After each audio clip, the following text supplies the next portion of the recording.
He never wore a crown, yet he ruled the empire.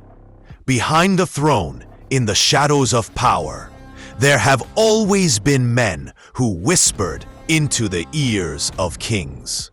And sometimes, those whispers changed the course of history. History often celebrates kings and emperors, their crowns, their wars, their triumphs. But what about the men who never sat on a throne, yet controlled those who did? From the mystic Rasputin in Russia to the cunning Cardinal Richelieu in France, these advisors pulled the strings of empires, shaping decisions that defined nations. Today, we uncover the secret world of kingmakers, the shadow rulers who held more power than the monarchs themselves. In the twilight of Imperial Russia, a strange figure emerged. Gregory Rasputin, a peasant mystic with piercing eyes and a hypnotic presence, found his way into the royal court.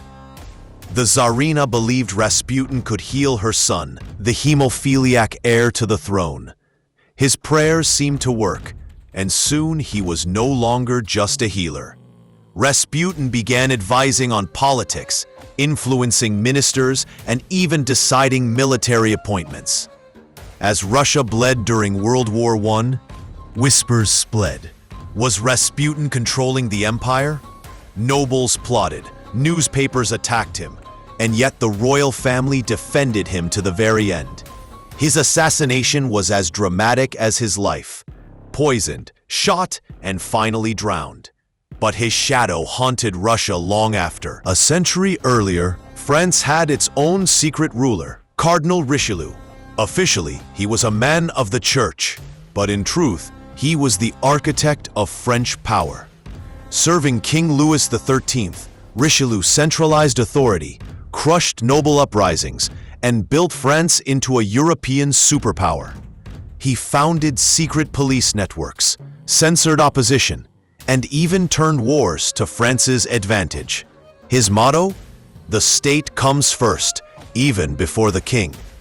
Though he wore robes, not a crown, Richelieu was the true ruler of France. Louis XIII was the king in name. Richelieu was the king in action. So who truly ruled? The crowned monarch everyone could see, or the shadowed advisor everyone feared? History teaches us that kingdoms often lived or died not by the will of kings, but by the whispers of the men behind them. He never wore a crown, yet he ruled the empire. The secret advisors of history remind us of a timeless truth. Real power often hides where the world is not looking. And sometimes, the greatest rulers are the ones we never see on the throne.